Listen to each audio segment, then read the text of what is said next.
오늘은 말씀망대의 40번째 사도행전에 나타난 그리스도라는 제목으로 같이 말씀을 확인하도록 하겠습니다. 이번 주간에 추석 연휴라서 그리고 긴 연휴라서 20년 만에 우리 대가족 여행 부모님을 모시고 이렇게 갔다 오게 됐습니다. 갔다 오면서 그 어머니가 이렇게 저한테 들려주시는 얘기가 있었어요. 30년 전에 제 대학 입시 얘기 그 이야기를 들려주셨는데 그 이야기를 들으면서 스치는 생각이 과연 행복하게 사는 것이 좋은 거냐? 그 행복하게 산다는 거는 뭘 뜻하냐면 아무런 문제가 없는 삶 그걸 뜻합니다. 그럼 과연 그게 축복이냐 하는 그런 생각을 하게 됐습니다. 1996년도에 제가 대학을 입시에 낙방을 했습니다. 그때 가나 다군 있고 그랬었는데 지금 저기 광나루에 있는 신학교 거기에만 원서를 내고 다른 데는 안 썼습니다. 왜냐하면 확실히 내가 수석으로 들어갈 수 있다는 뭔가 확신이 들었기 때문에요. 얼마나 교만해요. 그때 한 군데만 썼는데 결과는 어떻게 됐겠습니까? 불합격. 예전에는 이렇게 대학 입시 수험번호 가지고 전화해가지고 이렇게 합격 여부를 알지 않습니까? 근데 전화를 해서 몇 번 돌려봤는데 합격자 명단에 없습니다. 이렇게 뜨는 거예요. 얼마나 마음이 무너지든지. 그러기도 그럴 게 저희 친구들은 점수를 다 뭔가 한 20점 이하 막 자기가 원래 맞던 점수보다 막 10점, 20점 이렇게 낮게 맞았는데 저는 제 점수를 받았어요. 그래가지고 제 친구들이 그때 제가 주일날 그 학교에 공부하러 안 가고 전도하러 다니고 교회 다니고 다락방하러 다니니까 네 지금 고3인데 미쳤냐고 막 그렇게 많이 그랬었거든요. 아니 나는 그게 맞을 것 같다고. 그래서 학교 안 가고 선생님한테 확실하게 내 의사 표명을 하고 나는 신학교 갈 거라고 목사 될 거라고. 그래서 이제 공부를 그렇게 했죠. 근데 다른 애들은 떨어졌는데 내가 그대로 나오면 어떻게 되죠? 나는 학교 시험을 잘 본 거잖아요. 그래가지고 점수가 서울에 있는 좋은 데를 갈 수 있는 점수가 나왔어요. 근데 선생님이 나를 붙잡더라고요. 너 점수 잘 나왔어도 허튼 생각하지 마. 네가 가고자 했던 신학교만 가. 다른 데 절대 원서 안 써줘 이러더라고요. 왜냐하면 준비가 안 됐잖아요. 저도 이제 이해를 하고 그렇게 했죠. 그랬는데 낙방이 됐더라고요. 잘 나와서 나는 진짜 4년 장학금 받고 학교 다닐 줄 알았어요. 그런데 낙방을 했으니 이제 난리가 난 거 아닙니까? 벌교 그 호동교회라고 저희 어머님이 어려서부터 다니시던 교회가 있었는데 그 교회 목사님이 같은 교단이었으니까 민맥을 동원해가지고 학교에 물어본 거예요. 과연 얘가 떨어질 점수가 안 되는데 왜 떨어졌냐? 그 물어보신 게 저희 같은 반에 그 목사님 아들이 저랑 같은 반 친구였거든요. 그러니까 점수를 잘 알잖아요. 자기는 학교에 합격했는데 점수가 나보다 좀 낮았거든요. 그래도 합격을 했는데 나는 떨어졌으니 의아할 거 아니에요. 그래가지고 이제 아버님이 물어본 거죠. 물어봤더니 어머니가 아들을 망쳐놨네 그렇게 표현을 하셨다 그러더라고요. 저는 이제 그렇게 교수 회의에서 신학교는 그 이렇게 뭔가 이렇게 협의가 되면 학생을 떨어뜨릴 수 있습니다. 그 학교 이렇게 입학 조건에도 혹시나 이단 단체나 다른 데서 이렇게 훈련을 받고 있는 학생이면 떨어뜨릴 수 있다 그런 조건이 있어요. 그거에 걸려서 떨어진 거죠. 그래가지고 저희 어머니를 직접 전화를 해서 불러가지고 벌교로 불러서 그 이야기를 해주셨다 그러더라고요. 나는 그것까지는 못 들었거든요. 그냥 그러는 갑다 생각을 하고 있었지. 근데 그 이야기를 잠깐 이렇게 여행을 마치고 돌아오면서 하시더라고요. 그 당시 저희 아버지가 사업을 시작하셨는데 굉장히 어려웠고 저희 어머니는 정신치유를 시작하신다고 저희 집에 저희 셋째 이모가 처녀 때부터 정신병원에 갇혀서 사셨거든요. 그 갇혀 사신 이모를 데리고 와서 외할머니랑 다른 정신 문제 가진 그 이모들 2명 더 데리고 이렇게 집에서 이렇게 정신치유 사역을 하셨었어요. 그러니까 얼마나 아버지 힘들지 어머니 뭔가 정신 없으시지 나는 떨어졌지 그러니까 얼마나 막 난리가 안 났겠습니까? 그래가지고 그 집안에 난리가 났죠. 그리고 집안에 다들 주변에서 망했다 그랬죠. 저 다락방 하더니만 망했다. 그 표현을 다들 하더라고요. 만약에 근데 제가 돌아오면서 생각을 해봤어요. 만약 그때 제가 장로의 신학대학교로 갔다면 면접에서 제가 뭐라고 그랬냐면 교수님들 앞에서 당당하게 양복 입고 가가지고 20살짜리가 왜 신학교에 왔냐 물어보길래 세계에서 전도 제일 많이 하는 목사가 되려고 왔습니다. 딱 이렇게 이 톤으로 말을 했어요. 그러니까 목사님들이 흠칫하더니만 안 쳐다보더라고. 뭐 저런 애가 들어왔지? 이런 표정 같았어요. 그런데 나중에 이제 딱 입학 불허 결정이 내려졌잖아요. 만약에 딱 합격을 했다면 면접에서 공언을 했던 대로 제가 미국으로 갔을 겁니다. 그 학교에서는 그렇게 유학을 보내는 그런 제도가 있거든요. 한 명을 그렇게 보내더라고요. 그렇게 갔을 겁니다. 그러면 미국 완전히 좌경화된 그 신학 속에 복음 완전 잃어버린 신학 속에 그쪽 교단이 그쪽으로 많이 가니까 저는 복음 운동 분명히 안 하고 있을 겁니다. 아니면은 굉장히 영적인 문제 많은 그런 사람이 될 건가, 돼 있던가. 그러면서 저희 어머니 그 이야기를 하시니까 내가 만약에 그때 안 갔으면 어떻게 될 뻔했냐 이렇게 이야기를 하니까 대번에 뒤에서 뭐라 그러냐면 그러면 나를 못 만났지. 그런 말을 우리 집사람이 하더라고요. 그러면 얘들도 없었지. 그 말을 하더라고요. 맞다고 제가 인정을 했어요. 지금의 저는 없었을 겁니다. 집안에서 난리는 났고 주변에서 다들 망했다고 했는데 그러면 난 지금 베테랑과 세계복음화 대열 여기에 못 써 있는 거예요. 그러니까 하나님이 나를 어떻게 딱 인도하신 것 같냐면요. 딱 그때 완전히 망하게 해가지고 다른 사람들은 그러니까 나만 망했다고 생각한 게 아니고 다 주변에서 망했다고 인정을 했어요. 제 복음운동 전도운동 하러 다락방 하러 다니는데 우리 집에 정신병자 많지. 우리 동생도 그렇게 힘들지. 우리 아버지 사업 완전히 막 이렇게 IMF 만나서 또 너무 휘청휘청해서 망했지. 나도 그렇게 대학 입시 망했지. 다들 망한 거 아니에요. 그런데 하나님이 그 경주 말을 다 훈련시켜서 경주 말이 이렇게 딱 그 자기가 가야 될 코스로 가지 않습니까? 경주 말의 옆에다가 뭘 붙여놓습니까? 눈 옆에다가 가림막을 붙여놓죠. 그래서 자기가 딱 가야 될 곳만 바라보도록 만들잖아요. 저를 그렇게 단련을 하셨더라고요.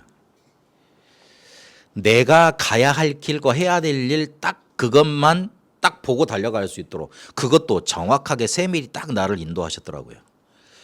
지금 복음 말하지 않고 강조하는 교회가 대부분입니다. 그러니 재앙당하고 넘어질 수밖에 없는 것 아닙니까? 성도들이 왜 흔들리고 왜 응답이 없습니까? 복음 제대로 이해를 못해서고요. 복음 제대로 이해를 못하니까 뭐에 확신이 없습니까? 자기가 받은 구원에 대해서 확신이 없어요. 그러니 흔들리는 거예요. 답은 간단해요. 큰 뭔가를 못해서 큰 사명을 감당 못해서 그런 게 아니라니까요. 우리가 너무 힘들어도 집안에서 소소한 행복과 소소한 재미 있으면 그 어려움들을 다 이겨내지 않습니까? 그런데요, 교회 와서 교인들이 뭐가 없냐면 복음이 제대로 강단에서 선포가 안 되니까 구원에 대한 확신이 없어요. 구원에 대한 확신이 없단 말은 무슨 말이죠? 하나님이 나와 함께 한다는 동행의 확신이 없는 거예요. 그러니 당연히 힘들 수밖에 없죠. 너는 복음만 말하고 강조해라. 그걸 저한테 꽉 각인시켜 주시더라고요. 사람 살리는 일 하지 않고 죽이는 데 열심인 세상 그리고 그 세상 것을 그대로 가져와서 교회에서도 그렇게 합니다.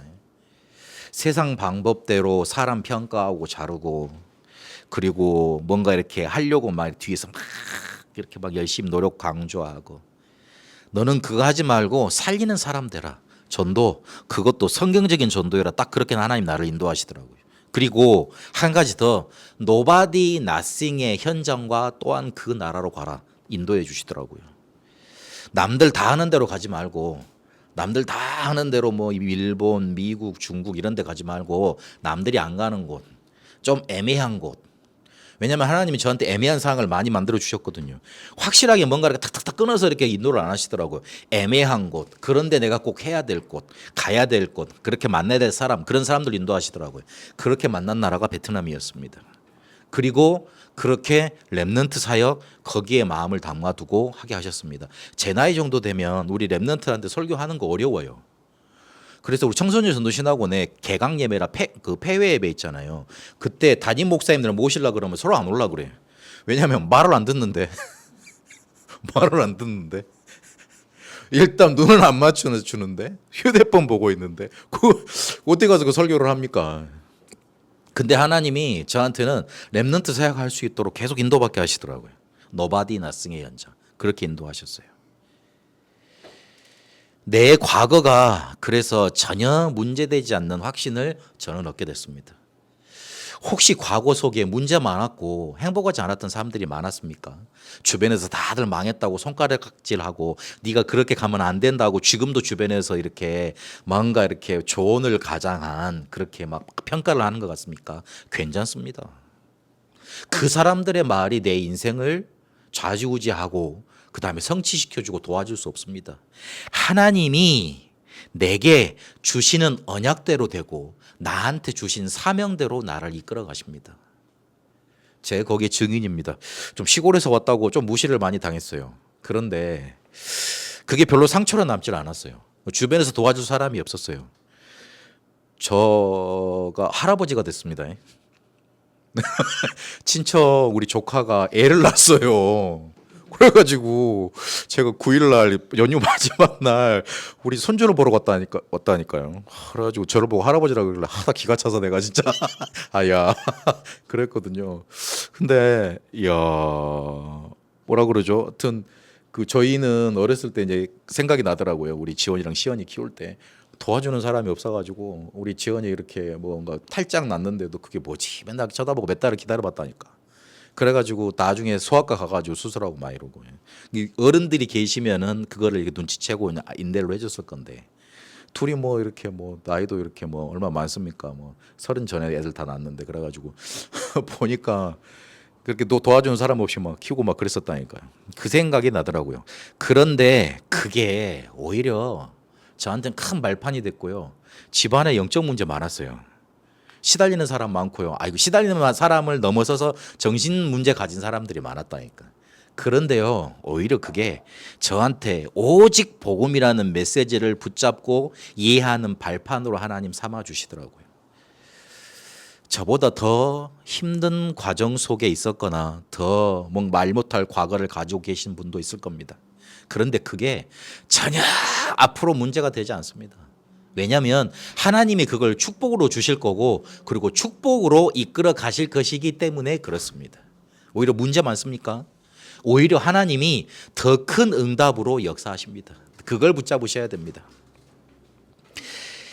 초대교회는 보니까 문제만 많았고 문제만 많으면 좋겠는데 거기에다가 내부 갈등도 심했어요. 주변에서 문제가 있으면 안에서 똘똘 뭉쳐야 되잖아요. 그런데 유대인들 성격이 보통 아니거든요. 자기들 맞다는 거는 꼭 밀어붙여야 돼. 거기에서 나오는 내부 갈등 엄청나게 심했습니다. 그리고 위기는 항상 다가왔습니다. 근데 그들의 이야기가 불행으로 끝났습니까? 그들이 포기했습니까? 아니면은 낙심으로 그 이야기가 끝이 났습니까? 사도행전 28장 30절 31절에 보면 제가 예배 시작하면서 선포했던 말씀이지만 주 예수 그리스도에 관한 것과 하나님의 나라에 관한 말씀을 담대하고 거침없이 가르쳤다고. 하나님의 말씀이 전혀 막히지 않았다고. 막을 자가 없었다고 증거합니다. 과연 그들이 뭘 붙잡았길래 그 모든 것을 이겨낼 수 있었습니까? 그들이 붙잡은 언약은 흘러 나에게까지 지금 와 있는 거 아닙니까? 그래서 그 언약이 역사해서 지금 나에게까지 구원의 길로 와 있지 않습니까? 과연 우리는 과거를 어떻게 발판 삼을 수 있고 오늘을 어떻게 누리고 미래를 어떻게 풀어갈 수 있는가? 초대교회와 제자들은 사도들은 그리고 초대교회 성도들은 뭘 붙잡았길래 그렇게 하나님의 말씀이 막히질 않았나?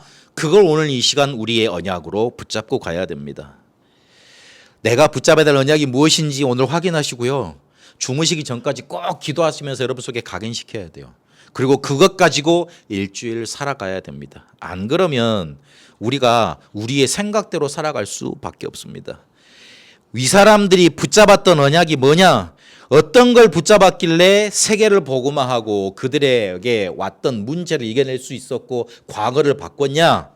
예수는 그리스도라는 그 언약을 붙잡았습니다. 사도들과 초대교회는 예수를 그리스도라고 증거했습니다. 그거를 증거했다는 말은 그거를 붙잡았다는 말이 되잖아요. 사도행전 2장 36절에 보니까 오순절 마가 다락방에 임했던 성령의 역사를 설명하면서 베드로가 마지막에 뭐라고 하냐면 그런즉 이스라엘 온 집이 정녕 알지니 너희를 정말 저대로 알아라. 협박하는 거예요. 니들 예수님을 십자가에 못 박았잖아. 근데 똑바로 들어라.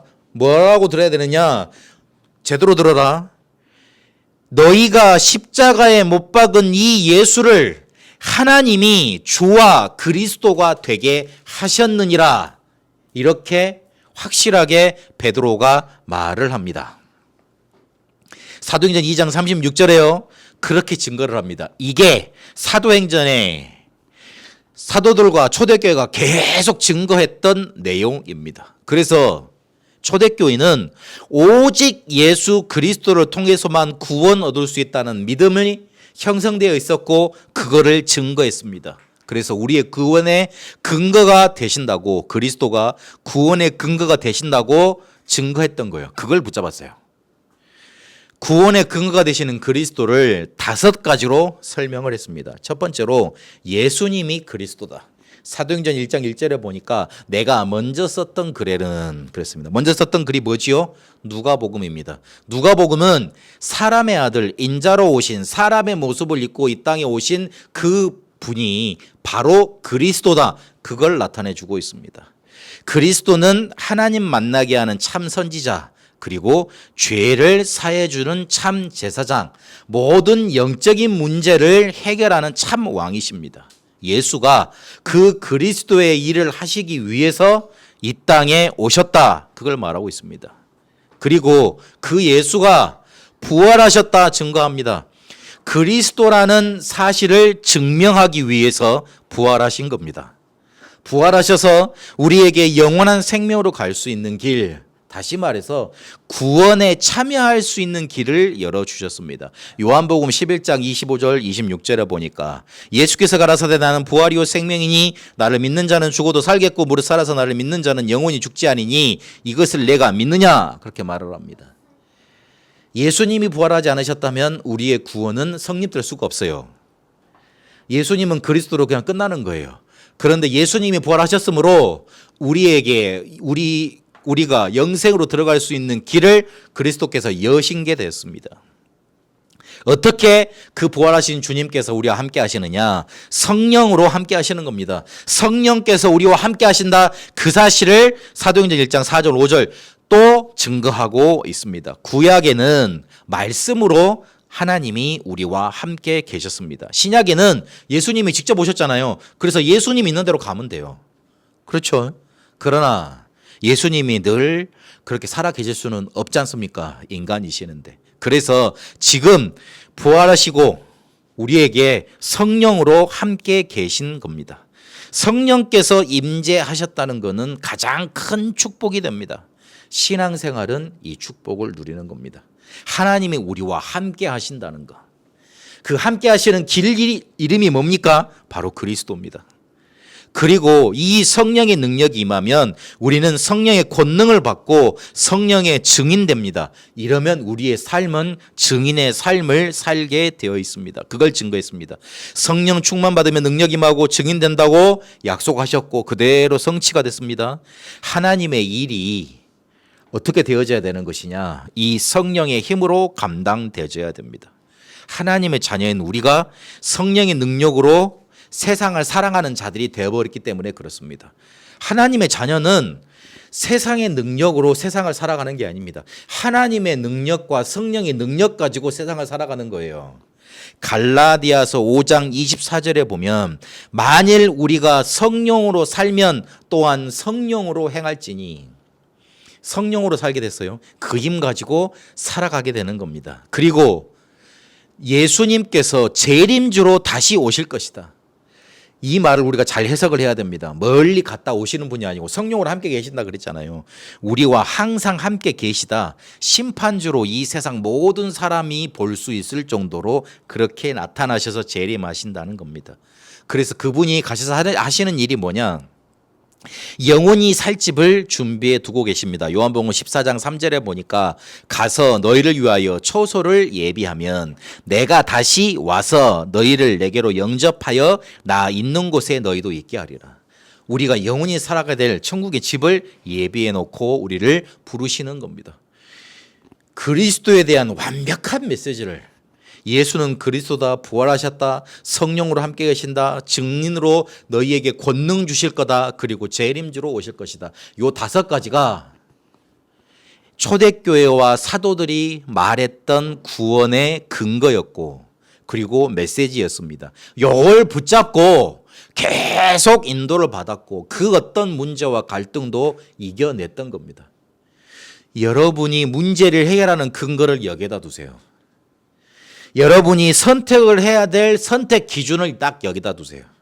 나를 통해서 예수가 그리스도인 사실이 증거되는 거. 우리 렘넌트들도 공부 이것 때문에 하세요. 나를 통해 성령의 능력이, 성령의 역사가 증거되는 거.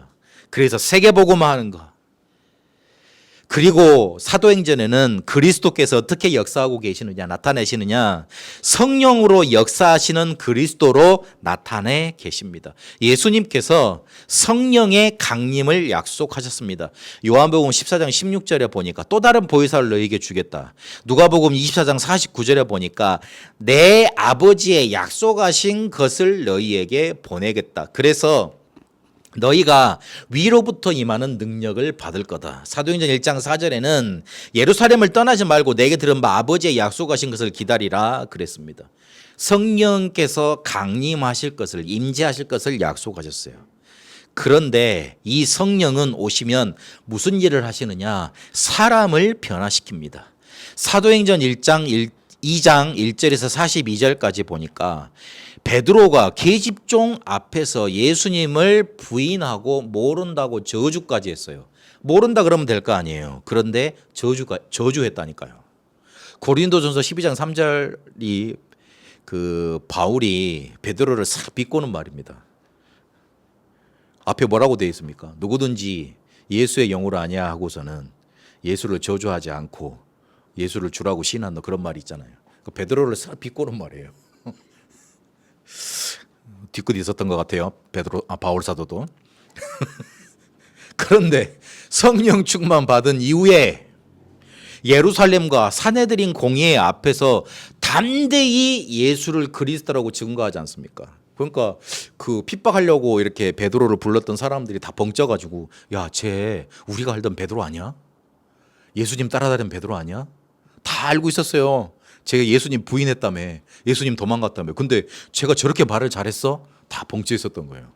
어떻게 그렇게 됐죠? 성령께서 임하시고 나니까. 오히려 위기를 만났어도 평안했습니다. 사형 당하기 전에 잠을 쿨쿨 잤다니까요. 사도행전 12장에 보세요. 그 이제 헤롯 왕이 야고보 사도 죽이고 다음 날 베드로 죽이려고 감옥에 가다 놨잖아요. 그런데 교회가 모여서 간절히 기도하지 않습니까? 그런데 베드로가 그때 뭐 하고 있어야 됩니까?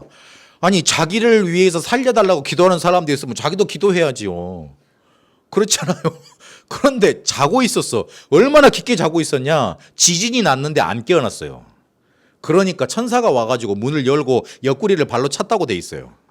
그럼 얼마나 깊게 잔 거예요? 완전 걸어 떨어진 거잖아요. 물론 사역에 피곤해서 그렇게 잘 쓸 수 있겠다 생각할 수 있지만 그만큼 마음에 평안이 생기니까 딱 뭔가 이렇게 사람이 바뀌어버릴 정도로 그렇게 성령의 역사를 누렸던 겁니다. 성령은 지혜의 영입니다. 가르치시고 말씀을 생각나게 하시고 깨닫게 하실 거라고 요한복음 14장 26절에 말했고요. 그리고 장래일, 미래일도 걱정하지 마세요. 요한복음 16장 13절에 보니까 그거를 알려주신다 그랬습니다. 성령은 우리에게 그렇게 사람을 변화시키시고 변화시키는 정도만 아니라 완벽히 우리의 길을 인도하시고 알리십니다. 그래서 성령의 3가지 기본 사역이 있습니다. 세례, 내주, 충만.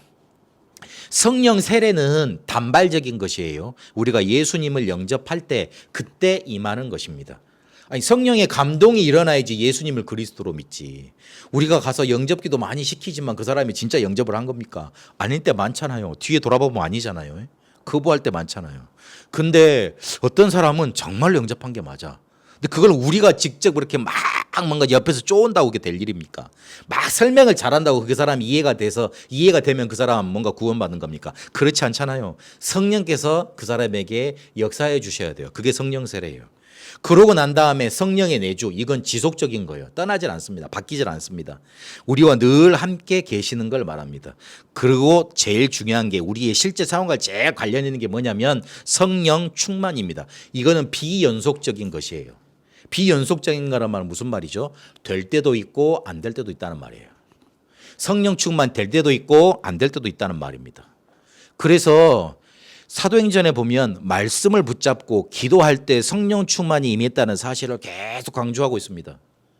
또 성령 충만 임하잖아요. 마가다락방 임했던 성령이 사도행전 13장에도 보니까 충만하게 임하셔서 그들을 선교지로 파송을 하지 않습니까? 16장에도 드로아에서 뭔가 큰 결단을 할 때 그렇게 역사하시죠. 19장에도 보니까 1절에 7절까지 보니까 성령께서 그 사도행전 2장에 나타났던 마가다락방의 역사처럼 아시아의 제자들한테 임하는 역사가 일어납니다. 계속 비연속적인 것이죠. 될 때도 있었고 안 될 때도 있었고. 사도들이 싸울 때도 있었잖아요.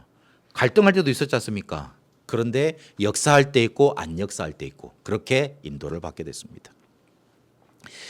여기서 생각해 봐야 될 거, 성령 충만하지 못하면 어떻게 됩니까? 인본주의적 생각을 하게 돼 있습니다. 그러니까 내 생각을 하게 돼 있다고요. 결국 창세기 3장, 6장, 11장으로 생각이 다시 돌아갑니다.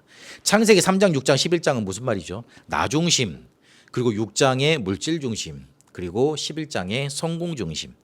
그게 바로 인본주의적인 생각입니다. 그 상태가 어떤 상태입니까? 마귀에게 생각과 마음이 장악된 상태 아닙니까? 노예 포로 속국. 쉽게 볼 일이 아닙니다. 성령 충만하지 못하면 그 빈 공간을 누가 채우느냐? 내 생각이 채우는 것 같죠. 그러면 내 생각으로 가득 차 있다. 그러면 누구의 먹잇감이 됩니까?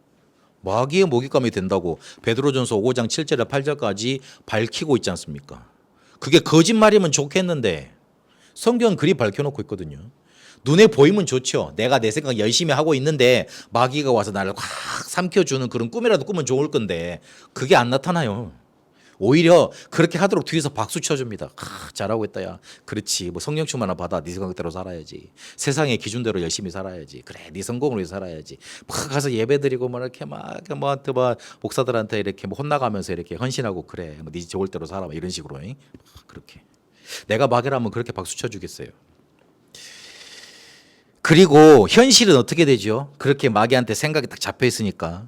딱 인본주의 생각으로도 붙잡혔으니까 현실은 유랑민이 되는 거예요.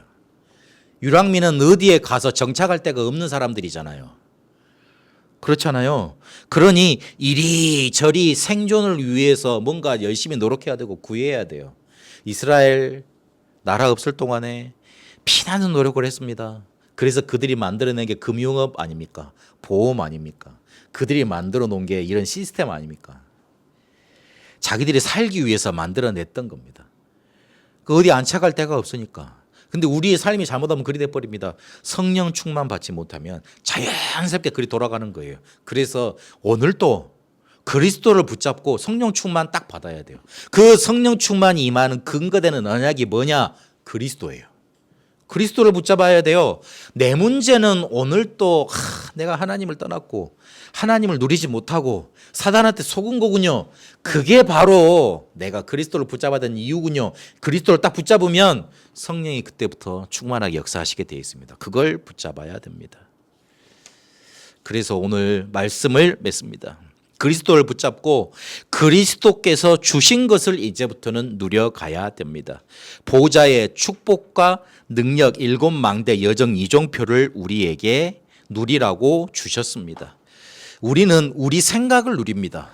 거기에부터 문제가 생깁니다. 근데 그거는 성경에 보니까 뭐라고 말하냐면 죄라고 말을 합니다. 사무엘상 16장 23절 한번 자세히 읽어보세요. 그 앞에는 뭐라고 되어 있냐면 순종이 제사보다 낫다 그 말이 나옵니다. 근데 우리는 다 그것만 기억하고 있지 않습니까? 근데 그 뒤를 읽어보면요. 이는 거역하는 것은 사술의 죄와 같고, 사술 뭐죠? 마술사들이 범하는 그런 악한 그 죄들이 있지 않습니까? 무당들이 그 귀신 들린 점쟁이들이 하는 그런 것들이 있지 않습니까? 그런 거 똑같은 거예요. 완고한 것은 고집 센 거예요. 뭐라고 사신 우상에게 절하는 죄와 같음이라 그랬습니다. 우상 숭배와 같다고요. 고집 센 거. 그거를 사무엘은 창세기 3장을 이렇게 표현한 거예요. 고집 센 거예요. 내가 해보겠다. 내 생각에는. 그래서 성경에는 순종을 강조하고 있습니다. 순종이 무슨 말이죠? 하나님의 말씀을 따라가는 것 아닙니까? 따라가려면 어떻게 해야 되죠? 믿어야 되는 거 아니에요. 확인을 해야 되는 거 아니에요. 따라가려면 내 것을 내려놔야지 따라갈 수 있는 것 아니에요. 그 말이에요. 순종. 근데 반대로 거역하는 거, 그다음에 마음이 완고하고 고집이 센 거 뭐와 같다고요? 우상숭배와 같다고요. 특히 또 골로새서 3장 5절에 보니까 탐심은 곧 우상숭배니라 그렇게 말을 합니다. 바울도 그렇게 말을 했어요. 마음에 욕심 많잖아요. 욕심이 많아야지 공부도 잘하고 성공도 하고 그렇습니다. 그런데 자기 욕심에 자기가 사로잡히는 거, 그게 뭐냐? 우상숭배래요. 무서운 말이잖아요. 우리는 갖다 차려놓고 거기다 절하면 그게 우상숭배인 줄 아는데, 성격 제가 이거 성경 구절 찾고 나서 흠칫했다니까요. 나도 내 고집이 좀 세지 않나? 내 주장이 강하지 않나? 흠칫했어요. 그렇지. 하나님 보시기에는 그게 결국은 딱 뭔가 이렇게 복음 못 누리는 거구나. 복음 못 누리면 미안하지만 딱 칼로 썰어갖고 그거는 미안하지만 사단한테 잡히는 거잖아요. 그리 돼버리는 거예요. 쉽게 말을 해버리면. 그래서 기도하고 있지 않으면 우리가 생각을 하잖아요. 그게 공상입니다. 빈 생각. 그 빈 생각은 실체가 없어요. 그래서 허상. 근데 그 허상을 계속 하다 보면 어떻게 되죠? 망상이 됩니다. 망하는 생각. 그게 돼버립니다.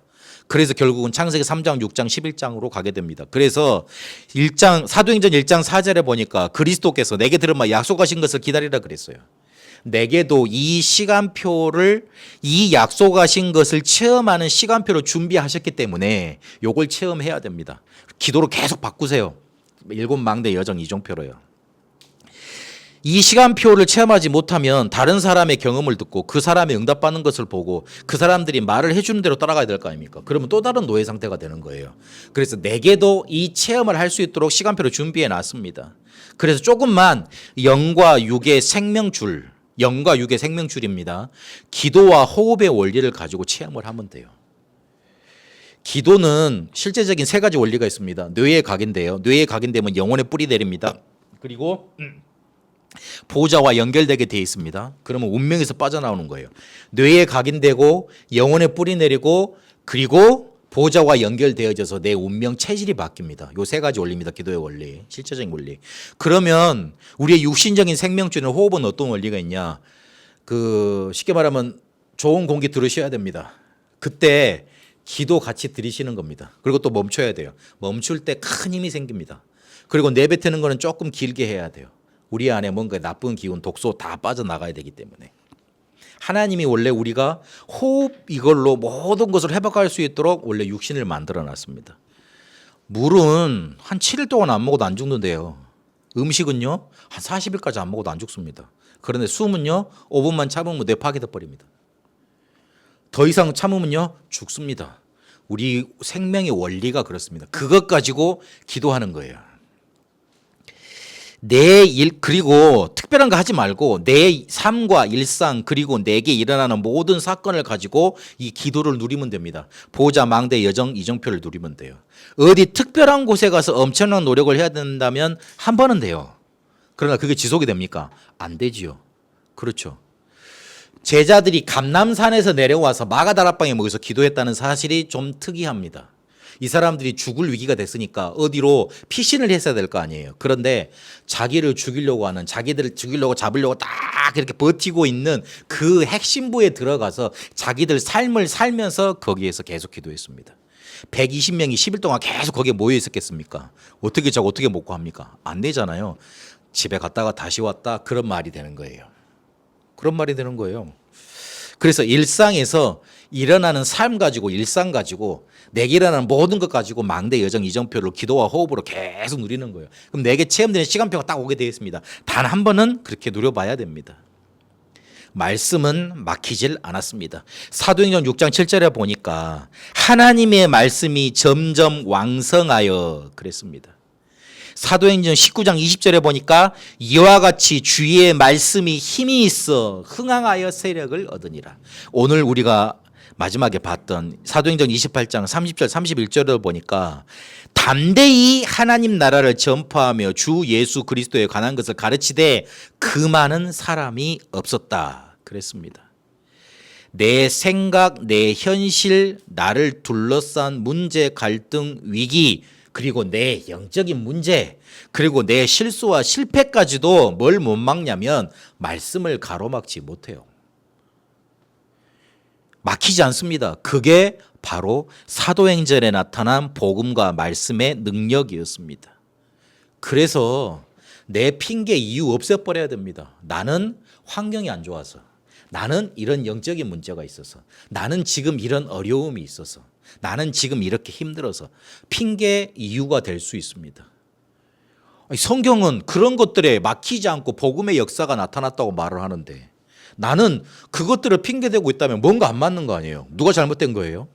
내가 잘못된 거죠. 나를 바꿔야죠. 뭘 바꿔야 됩니까? 핑계 이유를 버리면 돼요. 간단합니다. 그것만 버리면 돼요. 말씀의 흐름을 따라서, 기도응답의 흐름을 따라서 증거의 흐름을 보시고 내가 있는 현장과 내가 가야 될 나라 그 흐름까지, 이 5가지 흐름을 따라가면 됩니다.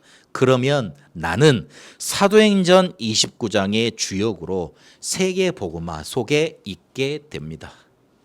사도행전 28장 31절이 아멘으로 끝나야 되는데 그렇게 끝나질 않았습니다. 왜냐하면 지금도 계속 되어져서 사도행전 29장이 우리를 통해서 쓰여지고 있다는 말입니다. 그래서 그거를 정확하게 알려면 이 5가지 흐름을 따라가야 됩니다. 그리스도께서 주신 것을 누리고 여러분의 모든 것도 아무것도 문제되지 않는다는 그 확신을 붙잡고 성령 충만 받아 세계복음화에 증인되는 응답 속에 있게 되시기를 축복합니다. 살아계신 하나님 감사합니다. 우리에게 성령 충만을 약속하셨고 그리스도께서 성령의 능력으로 역사하셨음을 또한 확인하게 하셨습니다. 그리스도께서 주신 보좌의 망대 여정 이정표를 가지고 이것 붙잡고 하나님이 이끌어가시는 사도행전 29장의 발걸음을 가게 하옵소서. 그 어떤 것도 문제되지 않음을 이 시간 확신하고 고백하며 하나님이 주신, 하나님이 우리에게 약속하신, 그리스도께서 우리에게 명령하신 성령 충만의 능력 이 시간 힘있게 하옵소서. 살아계신 우리 주 예수 그리스도 이름으로 기도합니다. 아멘.